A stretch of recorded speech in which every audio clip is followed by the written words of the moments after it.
Le mercato s'accélère, les rumeurs s'enflamment et les coulisses se dévoilent. Salut tout le monde et bienvenue dans cette nouvelle revue de presse. Selon les informations de Fiche AGES, Manchester City prépare un énorme coup sur le marché des transferts. Le club anglais serait prêt à investir près de 100 millions d'euros pour s'offrir Ademola Lookman, l'ailier vedette de l'Atalanta Bergame. Âgé de 27 ans et lié au club italien jusqu'en 2027, Lookman est devenu l'un des joueurs les plus percutants de Serie A. Sa vitesse, sa capacité à éliminer ses adversaires et sa régularité devant le but en font une cible idéale pour Pep Guardiola, qui cherche à apporter encore plus de dynamisme à son attaque. D'après Fiche AGES, City suit le Nigérian depuis plusieurs mois et souhaite finaliser le transfert avant que d'autres grands clubs européens ne passent à l'action. Du côté de l'Atalanta, la direction serait ouverte à négocier si l'offre atteint un montant jugé irrésistible, ce qui pourrait faire de ce dossier l'un des feuilletons majeurs du prochain mercato. Cette possible arrivée confirme la volonté de Manchester City de rester au sommet de la Premier League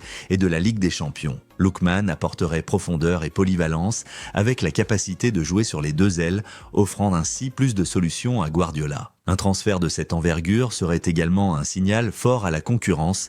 City veut non seulement conserver sa domination, mais aussi préparer son avenir en intégrant un joueur qui est en pleine maturité footballistique.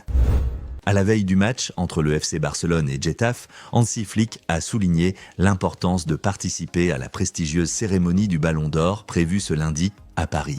Le technicien allemand a confirmé qu'il fera le déplacement avec Lamine Yamal, Rafinha et Pau Cubarsí, malgré l'absence de Pedri et Lewandowski. Il faut être présent et montrer du respect aux vainqueurs, c'est primordial, a déclaré Flick. Un message qui peut être interprété comme une pique adressée au Real Madrid qui avait boycotté l'édition 2024 après que Vinicius n'a pas remporté le trophée. Bien que Luis Enrique soit pressenti pour remporter le prix Johan Cruyff du meilleur entraîneur, Flick a tenu à rappeler que la simple nomination est déjà une reconnaissance.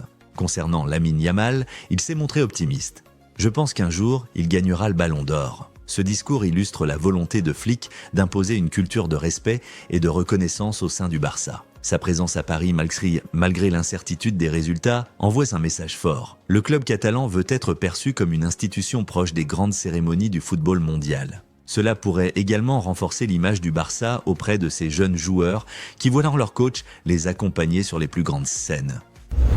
Bruno Fernandes a une nouvelle fois montré pourquoi il est le capitaine incontesté de Manchester United. Pour son 200e match sous le maillot des Red Devils, le Portugais a été partout sur le terrain. Récupération haute, projection vers l'avant et surtout un but décisif qui a lancé son équipe vers la victoire 2-1 contre Chelsea à Old Trafford. Son moment le plus marquant, à quelques minutes de la fin, il intercepte une passe de Reece James, remonte tout le terrain et force le gardien à une parade.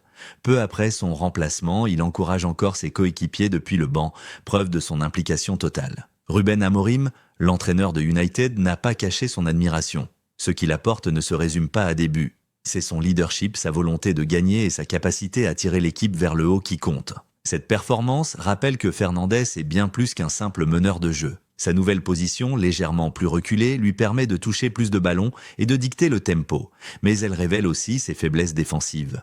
Malgré tout, son influence reste énorme. Sans lui, Manchester United aurait sans doute encore plus de mal à enchaîner les victoires. Le prochain défi arrive vite avec un déplacement compliqué à Brentford.